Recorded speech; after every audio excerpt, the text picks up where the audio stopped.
Merci aux insoumis de la Circo 8 qui ont répondu présent. Aux insoumis de la Circo 7, on a le plaisir d'accueillir ce soir Christophe Bex qui était candidat aux législatives l'année dernière sur la 7e Circo. Merci. Merci aux insoumis ariégeois et des Hautes-Pyrénées, dont certains nous accompagnent depuis ce matin puisqu'il y avait une formation porte-à-porte. Et merci bien évidemment à Michel Larive, donc notre député voisin, notre député insoumis voisin de l'Ariège, qui est là avec Fabien Collin, son attaché en antenne, c'est ça, notre copain.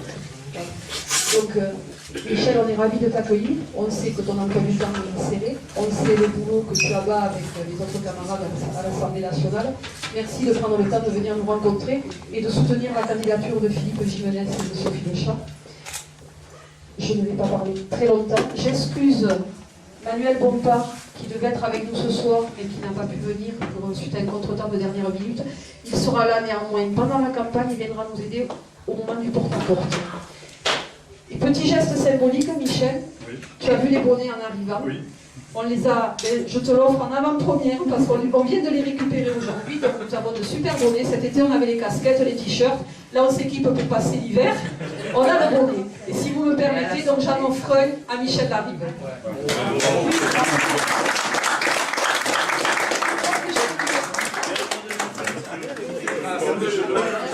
On ne va pas l'obliger à le mettre pour le temps de la...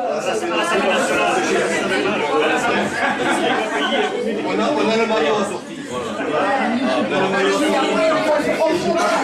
On va étudier un maillot pour François et puis tous ceux qui voudront en mettre un maillot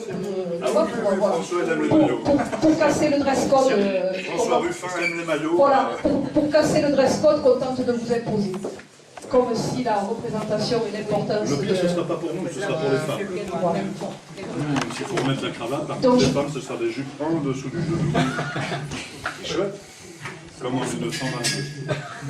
Je vous laisse la parole, donc parole à Michel, Philippe et Sophie, dans l'ordre qu'ils le souhaiteront. Bien, merci à vous tous. Donc, on se retrouve un peu plus de 6 mois après. Et pour le même objectif, c'est de se retrouver à l'Assemblée, et avec un objectif peut-être un peu plus soutenu et avec un peu plus d'envie, parce que on est fort du résultat qu'on a fait au mois de juin. Bon, on n'était que 4e, mais avec très peu de voix de retard sur le second, et qui a été élu député. Et avec un objectif donc un peu plus soutenu, parce que nous avons déjà 17 camarades qui sont à l'Assemblée, et qu'on espère à travers les 5 prochaines élections partielles là, envoyer d'autres députés insoumis à l'Assemblée nationale. Donc je vous remercie à vous tous de nous soutenir toujours, de soutenir nos valeurs, les valeurs de l'avenir en commun. Et puis, mais bien sûr, je remercie vivement Michel d'être venu nous soutenir et puis nous apporter aussi son témoignage sur ce qui se passe à l'Assemblée et les raisons pour lesquelles il faut à tout prix que notre territoire se dote d'un député insoumis. Voilà. Donc, je ne vais peut-être pas me représenter, mais dire quelques mots donc, sur ma entre guillemets, personnalité. Si ce n'est que j'étais conseiller général, je ne parle que des activités politiques. J'étais conseiller général donc Front de gauche du canton de Saint-Martory, qui était à l'époque le plus petit canton du département. Et bon, donc de 2011 à 2015. Et depuis, donc, j'ai été élu dans ma commune adjoint au maire. En accord avec le maire, donc je suis délégué à notre communauté de communes qui a fusionné donc début 2017. Je vous en parle parce que bon, dans notre, on y reviendra peut-être tout à l'heure, mais dans nos propositions et dans notre observatoire sur le territoire, on se rend compte que la loi NOTRe a fait de territoires défavorisés comme le nôtre des territoires qui sont encore plus en fragilité. Donc, je suis donc conseiller municipal, délégué donc à la communauté de communes, où je suis vice-président à la concertation citoyenne, à l'agriculture, à la forêt, et je suis par le système de délégation, je suis vice-président aussi au pays de Comminges. Et là, j'ai la délégation de tourisme, culture et patrimoine. Voilà. Donc ça me donne un aspect, une vision sur l'ensemble du territoire et une vision sur le développement économique, mais aussi tout ce qui a trait donc à l'agriculture, au patrimoine. Et donc, je ne peux pas dire que je connais moins le territoire que le député sortant, qui s'en vante. Je vais laisser peut-être dire quelques mots à Sophie, à notre remplaçante suppléante, et après je prendrai peut-être la parole pour vous présenter notre observatoire, parce qu'à travers la présentation de cet observatoire qu'on a mis en place depuis une quinzaine de jours, là, depuis, on va dire, début janvier, on pourra voir aussi notre façon de voir le rôle du député, et puis de se rendre compte de ce qui se passe sur le territoire, de ce qu'il faut faire remonter, et de comment on peut défendre nos territoires ruraux.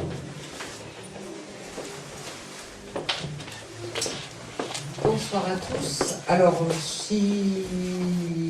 pour les peu de personnes que je ne connais pas, mais il va y en avoir très peu, Sophie Le Chat, la seule différence avec la première campagne, c'est que j'avais 50 ans et que j'en ai maintenant 51.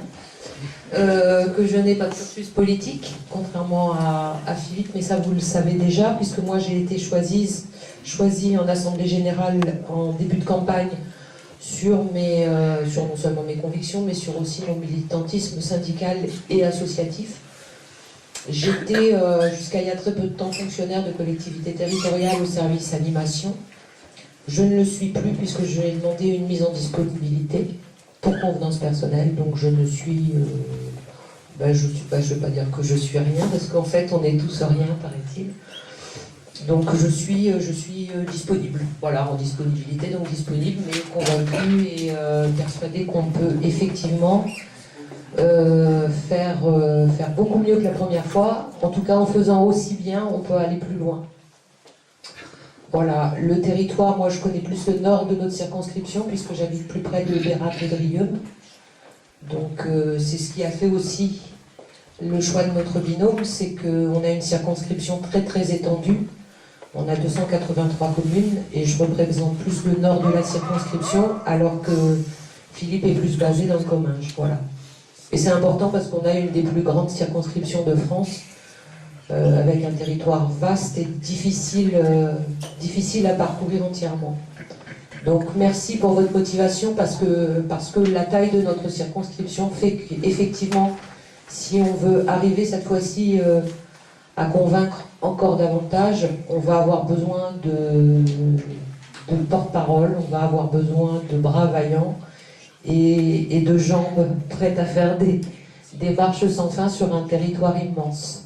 Merci de votre présence et puis merci jusqu'au premier tour d'être là avec nous.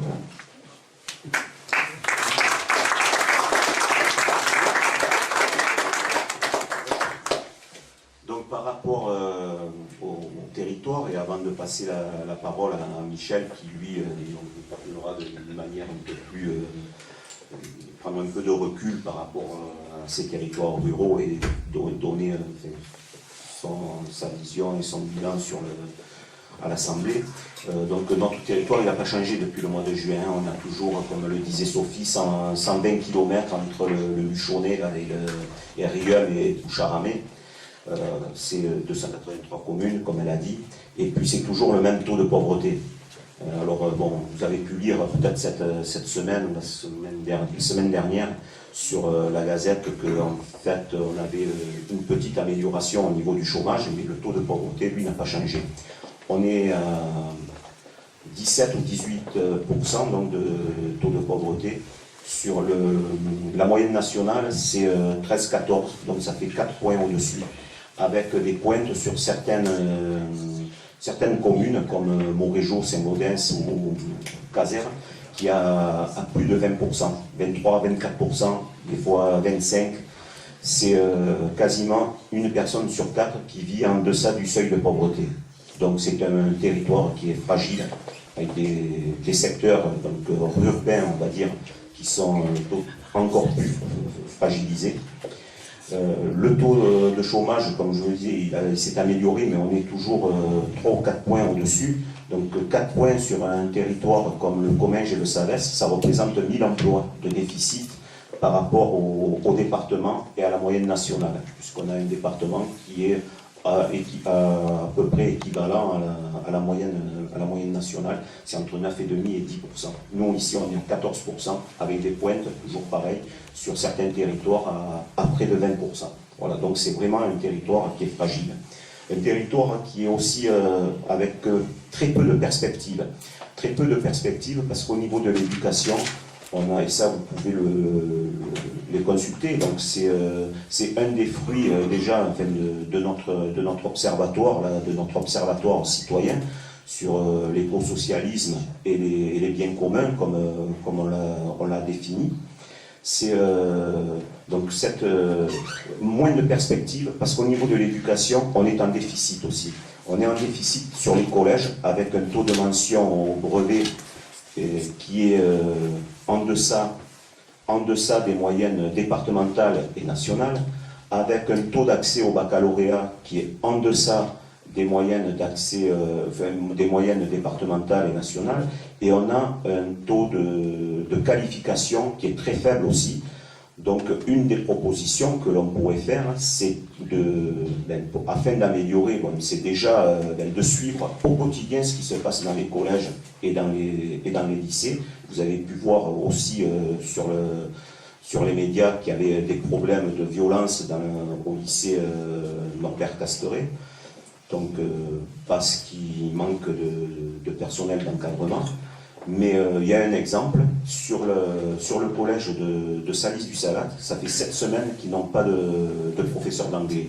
Alors quand vous savez que le collège de Salis est déjà en deçà des moyennes départementales, quand vous voyez que pendant 7 semaines on peut se priver d'un professeur d'anglais, on se dit mais où va-t-on aller? On s'est battu il y a quelque temps avec des insoumis, mais qui à l'époque, on était dans d'autres combats, dans d'autres luttes, dans d'autres associations. Mais on s'est battu aussi pour maintenir, puisqu'on est en zone de difficulté, on avait des classes d'aménagement, des classes aménagées, c'était les SECPA, donc notamment sur Saint-Béat, qui est un secteur aussi défavorisé, mais pour d'autres thèmes. Et voilà, et on les a supprimés. Donc ça veut dire qu'on abandonne tout un pan de notre éducation et on abandonne dans des endroits où justement il y aurait besoin d'avoir davantage de soutien. À part donc cette pauvreté, ce chômage, on a quand même des ressources, de fortes ressources, avec une production agricole, avec des productions énergétiques, que ce soit sur le bois, donc le bois énergie, mais aussi le bois d'œuvre, et tout ce qui est l'énergie, des énergies renouvelables, avec notamment un des premiers secteurs géographiques au niveau de l'hydroélectricité. Je pense qu'il y a 1 ou 2 sites dans les Alpes où il y a davantage centrales et de barrages qu'ici, mais on est aussi très, très bien pourvu. Peut-être que on pourra en dire deux mots, puisque c'est vrai que l'Ariège aussi est un secteur où il y a des usines hydroélectriques, des usines qui sont pour le moment encore à majorité publique, mais les concessions sont ouvertes, devraient être ouvertes, et donc on a aussi cette crainte de perdre une partie de notre pouvoir au niveau de l'hydroélectricité. Voilà. On est un territoire menacé aussi au niveau de la santé. Alors, comme vous pouvez l'entendre ici ou là, on n'est pas défavorisé parce qu'on a une implantation. Et une implantation qui est la résultante de l'engagement des collectivités locales, des collectivités territoriales. Ce sont les communautés de communes qui, sur chaque communauté, ont installé des maisons de santé. Et ces maisons de santé, il faut les remplir. Et on a de plus en plus de mal à remplir parce qu'avec on n'a plus de médecins, c'est des médecins qui partent à la retraite, qui sont en âge de partir, qui restent donc pour lancer toutes ces maisons de santé. Mais en fait, après, on ne sait pas il y a des problèmes au niveau de la médecine générale, il y a aussi des problèmes sur la spécialité, avec des rendez-vous sur Toulouse ou Tarbes qui sont déjà engorgés, et donc on a des difficultés là-dessus aussi, au niveau de la santé. Alors pour financer tout cela, et ça sera peut-être un de mes derniers mots, après on pourra au fil des questions de nos quotidiens et de nos journalistes donc vous répondre. Mais bon, c'est la fiscalité. La fiscalité, ça me tient à cœur puisque c'est mon métier. Mais voilà, donc il faut une révolution fiscale. Et, un des exemples, c'est au niveau des collectivités. Au niveau des collectivités locales, on en a parlé tout à l'heure lors des vœux de notre commune. C'est que depuis les changements sur la taxe professionnelle et les évolutions avec la CFE et la CVAE, on a des communautés de communes sur notre territoire qui sont redevables au titre du FNGIR, des compensations donc de ces taxes, anciennes taxes professionnelles. Et notre communauté de communes, Cageres-Garonne-Salac, reverse 1,6 million par an sur un budget de 15 millions. Et je trouve que c'est une honte que nos entreprises qui sont en difficulté et que nos collectivités doivent payer 1,6 million pour des compensations de taxes professionnelles. Hein. Je dis bien taxes professionnelles, je le fais exprès puisque c'est vraiment cette différence entre la taxe professionnelle et la CFE, la CVAE actuelle qui fait que la plupart des collectivités du monde rural doivent reverser pour les collectivités du SICOVAL ou de la métropole toulousaine. Voilà, donc je le dis. Et ensuite, pour dire que la fraude fiscale sur notre département, ça représente 100 millions d'euros. Et 100 millions d'euros, c'est... non, excusez-moi, 1 milliard d'euros. Et c'est 1 milliard d'euros. Je fais Krasuki. 600 millions ça représente l'aide sociale du département et les 400 millions restants, c'est l'investissement de la commune de Toulouse qui part tous les ans en fraude fiscale. Voilà, je pense, dit assez par rapport à cette présentation et je laisse donc avec plaisir la parole à Michel.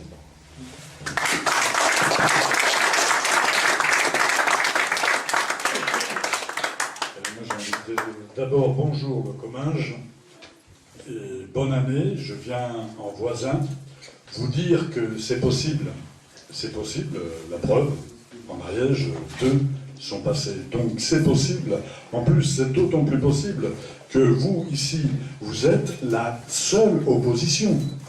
Vous êtes la seule opposition au gouvernement actuel, vous êtes la seule opposition à la majorité de l'Assemblée nationale, puisque la dernière pseudo-opposition qu'il pouvait y avoir est rentrée dans le rang avec l'intégration de M.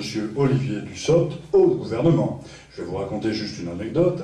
Je préside un groupe de travail sur les conditions de travail à l'Assemblée nationale et Olivier Dussopt était dans mon groupe de travail. Donc je préside un groupe de travail où il y a 10 députés de chaque tendance politique. Olivier était dedans. Et Olivier m'a dit, tiens, regarde sur le truc, on pourrait poser un truc sur le 13e mois. Très bien, il me le dit ce jour-là, la veille. Voilà, il me dit rien du tout. Le lendemain, j'apprends qu'il est rentré en gouvernement. Donc voilà. Donc, Philippe, les candidats de la France insoumise ici, en France métropolitaine ou ailleurs, puisqu'on a appris aussi aujourd'hui que Mayotte allait revoter aussi, en Guyane, nous avons aussi de bonnes positions. Nous avons besoin, pour grandir encore la seule opposition viable à ce gouvernement, qu'est la France insoumise, nous avons besoin de renforts. Et Philippe sera le bienvenu dans nos rangs. Et je le redis, il représente ici, dans le Comminges, la seule opposition, puisque les autres sont des macronistes ou des supplétifs des macronistes. Voilà. Le boulot de l'Assemblée nationale, je peux vous en parler un peu, et vous dire ce qui peut lui arriver. Ça va être fatigant, mais c'est passionnant. C'est passionnant parce que il n'y a rien de plus grisant que d'être élu par et pour ses convictions. Et on doit être pas loin avec certains, effectivement juste à côté de nous quand même, les élus communistes, nous devons le dire, nous, mais le reste de la très grande majorité n'est pas élu par et pour ses convictions, à part bien sûr les autres de l'extrême droite, de l'autre côté là-bas, et ils sont élus par opportunisme. Et donc à partir de ce moment-là, nous, lorsqu'on parle, lorsqu'on délivre un message, on le délivre avec conviction, vous comprenez qu'il porte. Là, l'écho qu'il reçoit est formidable, et on le voit, nous, dans la circonscription. Alors un député, c'est un élu national. C'est un élu national, mais qui a des problématiques locales. Et lorsqu'on parle de problématiques locales, elles ont forcément des redondances nationales, notamment sur les hôpitaux. Je vais parler de certaines choses, sur les collectivités territoriales notamment. Eh bien, effectivement, l'annonce de 10 milliards d'économies pendant la campagne de Macron s'est transformée en 13 milliards d'économies avec une suppression de 300 millions en 2017 direct. Donc voilà, alors là, nous, en Ariège, je peux vous dire que ce matin, j'étais à des vœux avec des 21 maires et quelques conseillers départementaux. Ça ronronne, ça commence à bouger, effectivement. Et puis, l'impact que nous avons, même si on est député d'opposition, si on travaille, on peut faire des choses. Nous, en 2017, il devait y avoir la fermeture, notamment, puisque tu parlais des trésoreries, de la fermeture de trésorerie du Mas d'Asile, quasi celle de Cerverdin et celle de Mirepoix. Je vais discuter avec les hauts fonctionnaires. Et quand je vais les voir, je vais leur dire, je ne viens pas en opposition systématique, je viens en concertation. Dites-moi ce que vous avez besoin, on ira le chercher. Ce message est entendu par les hauts fonctionnaires. Le résultat, c'est qu'on a sauvé les 3 trésoreries. Et donc ça veut dire qu'aucune d'entre elles n'a fermé. Donc ça veut dire qu'il y a des possibilités dans les écoles.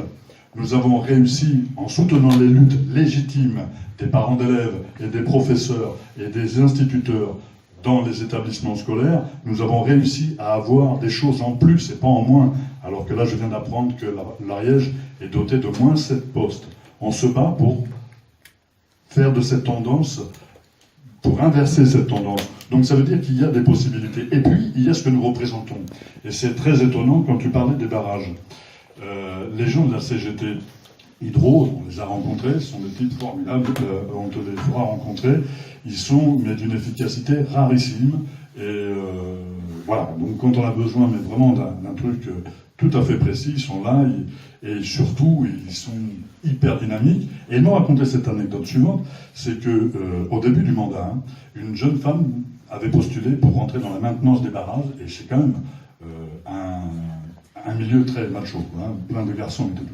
Et les garçons insoumis qui étaient là ont dit ouais, c'est dommage quand même, mon chef qui voulait pas, elle, parce que c'était une femme, et ils lui ont dit c'est vraiment dommage quand même, parce que nous on connaît les députés insoumis, je ne sais pas si ça va leur plaire. Et la jeune femme est maintenant embauchée. Voilà, donc alors qu'on n'a rien fait du tout. Mais voilà, l'impact qu'on peut avoir. Donc ça veut dire que le message que vous diffusez, sachez, il est entendu. Moi je me balade un peu partout, en France et à l'étranger. Il est entendu même au-delà de nos frontières. Maintenant, pour parler de la politique nationale, On avait déjà quelques pistes avec le précédent gouvernement, mais là, Macron nous a installés dans une situation de post-démocratie. C'est-à-dire que vous n'êtes plus, vous, à même de décider de votre avenir. Vous avez le CETA, le TAFTA, ce seront des choses qui passeront sans que vous soyez consultés. Nous demandons de faire un référendum, il n'aura sûrement pas lieu. Ça passera par l'Europe et on nous demandera peut-être même pas de le ratifier au Parlement. De mettre la loi d'exception sur l'état d'urgence dans le droit commun, vous avez tout plein de signes comme ça qui ne trompent pas, qui nous installent dans une pseudo-démocratie où règne une expertocratie liée à une oligarchie et qui fait que les gens pensent pour vous et pensent ce qui est bon pour vous. Et vous n'avez même pas, vous, le loisir, et on verra jusqu'à quand, par vos bulletins de vote, des fois, de décider. Et donc, jusqu'où ça va aller? Comment les citoyens vont interpréter ce genre de post-démocratie? Ils vont se dire, mais où nous amène-t-il ce type? Et alors, c'est pour ça que je vous dis, nous représentons l'espoir. Nous représentons une politique humaniste, universaliste. Et ça, c'est pas des gros mots, c'est les plus beaux mots. Et il ne faut pas avoir, pas honte, mais je veux dire, il ne faut pas cacher ces mots-là. Il faut dire tous ces gros mots. Émancipation pour l'éducation nationale. Ça, il faut le dire. C'est ce que nous défendons. Et oui, c'est comme ça qu'il faut faire, puisque nous sommes le dernier barrage à ces gens-là. Nous sommes le dernier barrage. La démocratie, nous sommes les derniers garants de cette démocratie et nous sommes les derniers garants d'une transition pacifique vers une 6e République. Entendez bien ce que je dis, d'une transition pacifique. Donc, voter pour les candidats de la France Insoumise, c'est comprendre tout ceci et c'est surtout voter pour soi et reprendre en main sa citoyenneté. Ça peut le faire. Sachez que ça peut le faire parce que nous, quand on se balade, on a un accueil et depuis le 18 juin, effectivement, nous travaillons beaucoup chacun dans notre secteur. Vous avez des gens qui sont plus médiatisés que d'autres. Et vous savez qu'on est dans la société de la communication, de la médiatisation. Donc voilà. Et chacun, quel qu'il soit, même ceux que vous ne voyez pas trop, travaillent beaucoup, s'emparent de dossiers parce que nous pensons qu'effectivement, il faut que nous apprenions aujourd'hui, à tous les niveaux, parce que dans 5 ans, nous avons de fortes chances de nous être au pouvoir. Donc il faut qu'on soit prêts. Soyez prêts à tout ceci. Soyez prêts à ce que Philippe soit député. C'est très possible. Moi, on m'avait dit que c'était impossible. Regardez. Vous voyez, il y avait toute petite chance. Il y avait un chat d'aiguille pour passer. On est passé. Il faut porter. On est passé. On a été porté par quelque chose de positif. Et c'est dans ce sens-là qu'il faut aller. Alors, il faut dénoncer tout ce que vous dénoncez. Et nous avons aussi la chance d'avoir des forces de proposition. Par exemple, sur le médecin, au niveau national, nous avons des propositions là-dessus. C'est de faire comme en Espagne, tout simplement. C'est de payer les études des étudiants médecins et leur dire, comme ça se fait d'ailleurs pour Polytechnique et pour d'autres, et leur dire, eh bien, messieurs, mesdames, maintenant, il y a des déserts médicaux dans lesquels vous devez exercer. Voilà. Et on paye les études et on les paye eux aussi. On paye aussi un salaire aux étudiants médecins. Voilà. On a des solutions. Les solutions sont dans l'avenir en commun. Et puis, je voudrais quand même finir, pour pas trop monopoliser la parole, mais je me devais quand même d'avoir un discours politique et un discours d'espoir, parce que c'est celui-là que nous portons, et moi c'est celui qui m'a porté là-bas, et qui a porté les 16 autres là-bas. Et vous êtes vous, votre propre média, comptez pas, excusez-moi les journalistes, mais pas vous, je parle pas de vous, mais des grands médias nationaux, audiovisuels notamment, nous ne les avons pas avec nous, donc nous avons avec nous la multitude, ce que vous avez fait cet après-midi, le porte-à-porte, l'action militante, et puis vous-même, vous êtes vos propres médias. Et donc je voulais finir sur des notes absolument positives. On commence 2018, nous, avec une victoire à Notre-Dame-des-Landes, et avec l'interdiction de la pêche électrique.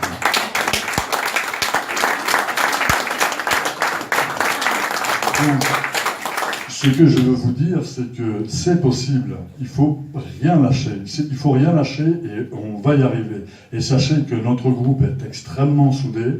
On fait très attention parce que nous sommes sous pression constante de toutes parts, de la population, ça c'est normal, des médias, des autres autour. Chacun guette une erreur. Sachez que nous ne ferons pas d'erreur parce que nous sommes solidaires. Ce que nous transmettons, c'est cette solidarité entre nous. Chacun d'entre nous regarde quand l'autre a besoin d'un coup de main, il vient.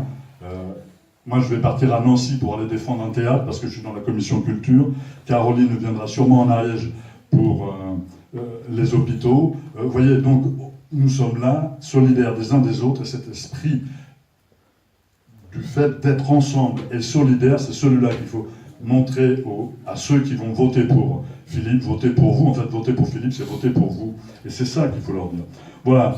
Et je veux surtout vous souhaiter une excellente année, une année militante pour vous, un début d'année de combat, et vous dire que, comme disait Georges Bernanos, l'espérance, c'est un risque à courir.